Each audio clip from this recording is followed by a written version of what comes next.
Hello दोस्तों, आज हम एक नई वीडियो लेकर आए हैं। यह जो वीडियो हमने तैयार की है वन लाइनर क्वेश्चन की तैयार की है। इसमें जितने भी महत्वपूर्ण प्रश्न बनते हैं हमने यहाँ पर मेंशन किए हैं। जो बच्चे एनसीईआरटी बुक्स का अध्ययन करना चाहते हैं या रीट परीक्षा के लिए तैयारी कर रहे हैं और जो छात्र इस साल 10th परीक्षा देने वाले हैं, उनके लिए जितने भी अति महत्वपूर्ण अति लघुत्तरात्मक वन लाइनर क्वेश्चन पूछे जाते हैं, उन सबको हमने यहाँ पर बुक्स से ऐड किया है। तो देखते हैं बिना टाइम वेस्ट किए। अपना जो पहला बिंदु है, प्रत्येक वस्तु जो हमारी आवश्यकताओं को पूरा करती है उसे संसाधन कहा जाता है। यार, जो वस्तु हमारी आवश्यकताओं को पूरा करती है उन्हें संसाधन कहा जाता है। जैसे जल, सड़क, भोजन, वस्त्र, ये वस्तुएं जब संसाधन बन जाती हैं जब हम इन वस्तुओं का उपयोग करते हैं। संसाधनों को दो भागों में डिवाइड किया जाता है, प्राकृतिक संसाधन और मानवीय संसाधन। प्राकृतिक संसाधन आप समझ सकते हैं, जैसे कि वन, जल, नदियाँ। और जो मानवीय संसाधन होते हैं अर्थात जो मानव निर्मित संसाधन होते हैं, जैसे प्रौद्योगिकी आप समझ सकते हैं, जो नहरें बनाई जाती हैं, सड़कें हैं, पुल हैं, तो ये मानव निर्मित संसाधन माने जा सकते हैं। चलते हैं अगले नेक्स्ट पॉइंट को देखते हैं। समाप्ति के आधार पर संसाधनों को दो भागों में पुनः डिवाइड किया जाता है। एक नवीकरणीय संसाधन होते हैं और दूसरे अनवीकरणीय संसाधन। नवीकरणीय संसाधन उन संसाधनों को कहा जाता है जिनको नवीनीकरण होने में कम समय लगता है, और अनवीकरणीय संसाधन उन संसाधनों को कहा जाता है जिनको पूरा होने में हजारों वर्ष लग जाते हैं, जैसे कोयला है, पेट्रोलियम है। चलते हैं अगले नेक्स्ट पॉइंट। जैसे पवन, जल, सौर ऊर्जा, ये नवीकरणीय योग्य संसाधन हैं। इनकी पूर्ति जल्दी हो जाती है या यह जल्दी से समाप्त नहीं होते हैं। और जो पेट्रोल, डीजल, जीवाश्म ईंधन हैं उनको अनवीकरणीय संसाधन कहा जाता है। अनवीकरणीय संसाधन जल्दी समाप्त होने वाले संसाधन होते हैं और इनकी पूर्ति में हजारों लाखों वर्ष लग जाते हैं। जीवाश्म ईंधन आप समझते ही हैं। जीवाश्म ईंधन उस ईंधन को कहा जाता है इसकी जो उत्पत्ति होती है, निर्माण होता है, इनका निर्माण हजारों वर्ष पहले जीवाश्म पेड़ पौधों के जमीन के नीचे दब जाने के कारण हुआ। ताप और दाब के कारण उन्हें जीवाश्म ईंधन कहा जाता है, जैसे कोयला, पेट्रोल, डीजल। चलते हैं अगले नेक्स्ट पॉइंट पर।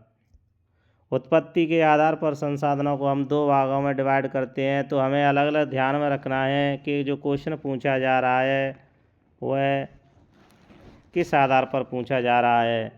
जैव संसाधन और अजैविक संसाधन। जैविक संसाधन जैसे प्राकृतिक वन, वन्य जीव जैविक संसाधन माने जाते हैं, और जो धातु, भूमि, जल और वायु अजैविक संसाधन माने जाते हैं। चलते हैं अगले नेक्स्ट पॉइंट पर। संसाधनों के अंधाधुंध शोषण से वैश्विक पारिस्थितिकी में संकट पैदा हो रहा है, अर्थात संसाधनों का दोहन किया जा रहा है। सतत पोषणीय विकास क्या है?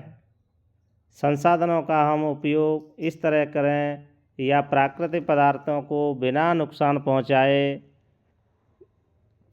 जब हम संसाधनों का उपयोग करते हैं तो इसे सतत पोषणीय विकास कहा जाता है। पृथ्वी जो सम्मेलन हुआ था, पृथ्वी शिखर सम्मेलन रियो डी जेनेरो में हुआ था। यह 1992 में प्रथम पृथ्वी शिखर सम्मेलन रियो डी जेनेरो में हुआ था। यह जो शहर है वह ब्राज़ील का है और ब्राज़ील दक्षिणी अफ्रीका महाद्वीप के अंतर्गत पड़ता है। यूएनसीईडी में क्लब ऑफ रोम ने संसाधनों के संरक्षण की बात कही थी। अगला नेक्स्ट, 1968 में क्लब ऑफ रोम ने संसाधनों के संरक्षण की बात कही। एक प्रसिद्ध पुस्तक है जो एनसीईआरटी बुक्स में दी हुई है, स्मॉल इज ब्यूटीफुल। इसके जो लेखक हैं सुमेसर हैं।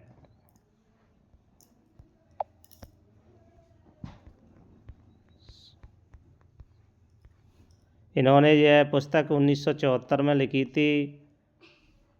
चलते हैं अगले नेक्स्ट, वुडलैंड जो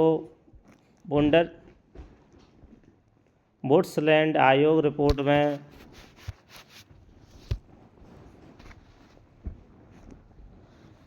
कभी कभी प्रश्न पूछा जाता है कि किस आयोग की रिपोर्ट में संसाधनों के संरक्षण की बात कही गई थी, तो वुडलैंड आयोग में संसाधनों के संरक्षण की बात कही गई थी। एक अन्य पुस्तक है हमारा साझा भविष्य, इसमें भी संसाधनों के संरक्षण से संबंधित बात कही गई है।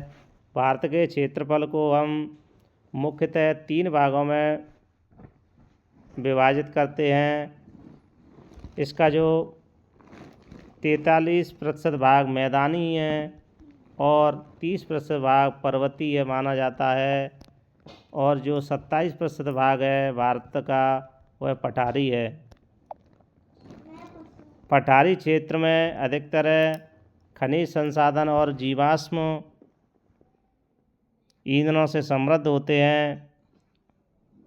भू आकृति, जलवायु, मृदा भौतिक कारक कहलाते हैं। अर्थात जो भू आकृति कैसी है, भू आकृति आप समझते हैं मैदानी है या मरुस्थलीय है या पठारी है या पर्वतीय है। वहाँ की जलवायु कैसी है, ठंडी है, गर्म है, शीतोष्ण है, समशीतोष्ण है। मृदा कैसी है, लाल, काली, दोमट, ये सब भौतिक कारक कहलाते हैं। आशा है समझ में आ रही होगी वीडियो। अगर कोई पॉइंट समझ में नहीं आया हो तो कमेंट बॉक्स में लिखें,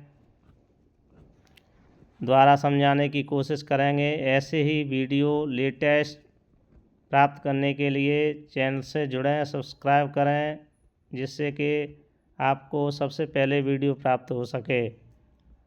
जनसंख्या घनत्व, प्रौद्योगिकी क्षमता, मानवीय कारक हैं। भारत का जो कुल क्षेत्रफल है 32.8 लाख वर्ग किलोमीटर में फैला हुआ है। अर्थात जो भारत का भौगोलिक क्षेत्र है, जो क्षेत्रफल है वह 32.8 लाख वर्ग किलोमीटर में फैला हुआ है। राष्ट्रीय वन नीति 1952 के अनुसार जो भारत की प्रथम वन नीति घोषित की गई थी, 1952 में घोषित की गई थी, के अनुसार भारत के 33% भूभाग में वनों का होना आवश्यक है। पंजाब हरियाणा में अधिक सिंचाई भूमि निम्नीकरण का कारण है। अर्थात जो पंजाब हरियाणा भारत के स्टेट हैं, वहाँ पर नहरों से अधिक सिंचाई के कारण भूमि ऊसर होती जा रही है। इस तरह से इस चैप्टर में जितने भी महत्वपूर्ण प्रश्न बनते हैं हमने यहाँ पर मेंशन किए। मिलेंगे अगली नेक्स्ट वीडियो के साथ, तब तक के लिए थैंक यू।